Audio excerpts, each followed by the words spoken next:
नमस्कार दर्शक बंधु मुझे श्री तरंत चैनल को आप समस्त को बहुत बहुत स्वागत जनावि।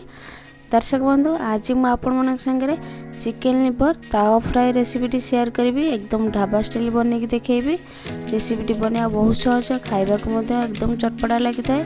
दयाकोरी मोर ये भिडटी को प्रथम शेष पर्यंत देखिए बिना स्किप करी। जदि रेसिपी भल लगुए भिडियो गोटे लाइक कमेंट शेयर करदे एवं यही नुआ नुआ वीडियो नोटिफिकेशन पाइबापी चैनल को सब्सक्राइब कलापर पाखर थिबा छोट बेल आइकन को प्रेस करदे। एवं चलते देखि नबा आज रेसिपी।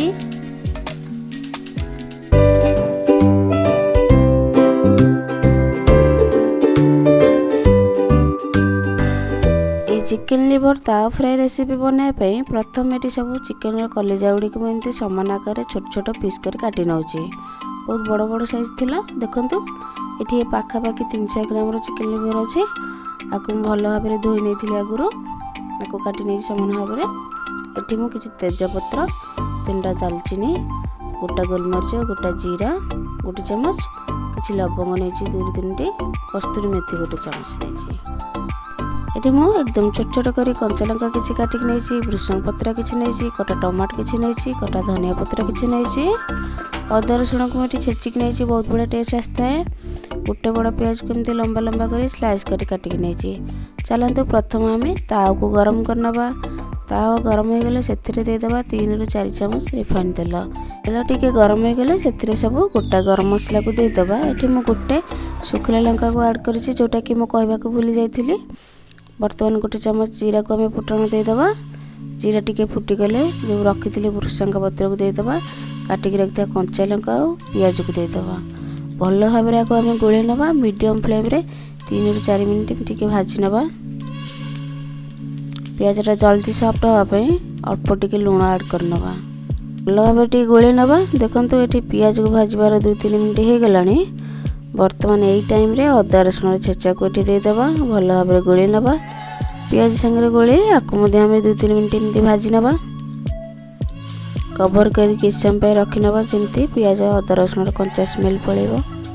कवर काढ़िया पर देखंतु पियाज अदा रसुण कंचा स्मेल पड़े। बर्तमान कटा टमाट को देदेबा। टमाट को मसला सांगे किस समय भाजी नवा। बर्तमान ये गुंड मसला सब ऐड करना। हलदी पाउडर गोटे चमच देदेबा।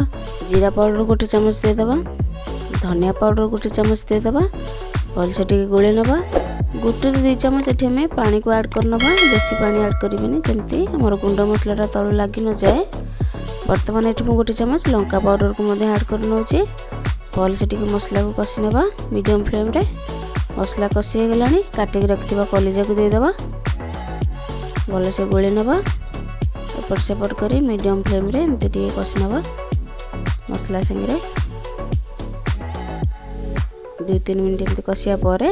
बर्तमान ये आउ गोटे चमच लंका पाउडर देदेली एवं चिकेन मसला पाउडर गोटे चमच देदेली। भलसे टिके गोले नवा।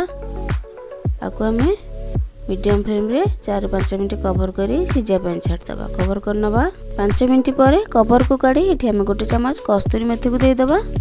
मन रखु आपण मैंने जेकोसी रेसिपी बनातु सब बेले कस्तूरी मेथी को लास्ट ऐड करेंगे बहुत बढ़िया फ्लेवर आसो। देखो ये आमर चिकेन कलिजा पाखापाखि सीझी सारी। बर्तमान ये आउ टिके सीझापी 3 ରୁ 4 चमच पानी को ऐड करुचे। आठू बेसी पानी ऐड करें ना बहुत झोल रही जमार भी झोल रुहे एमती यहाँ टे सुखा सुखा रुहे। बर्तमान आपको आम कवर कर आउ 2 ରୁ 3 मिनिट सीझापी छाड़देबा। भल भाव टिके गोले नवा कवर करना। 2 ରୁ 3 मिनिट पर ये कवर को काढ़ी नौची। देखंतु ये आम चिकेन कलिजा भल भाव में सीझी सारी एवं ग्रेवीटा आमर परफेक्ट अच्छी। लास्ट रे गोटे चमच गुंड गरम मसला देदेबा। कटा ही रखाई फ्रेश धनिया पत्र किसी देदेबा। देखंतु केते सहज उपाय आमर स्पाइसी चिकेन कलिजा तावा फ्राई रेसिपी रेडी हो गला। आपको आप निश्चिंत भाव में घरे थे बनातु। घरे बन रुटी पराठा भात सांगे खातु। आशा करुच्ची मोर ये चटपटा रेसिपी आपण समस्त को निश्चित भाव में पसंद आसो। जदि मोर ये रेसिपी आपण मानक पसंद आसी थाए वीडियो गोटे लाइक कमेंट शेयर करदेवे एवं यही नुआ नुआ वीडियो नोटिफिकेशन पाइबापी चैनल को सब्सक्राइब कलापर पाखर थिबा छोट बेल आइकन को प्रेस करदेवे। तेबे रहुची नमस्कार। देखा नुआ रेसिपी सहित धन्यवाद।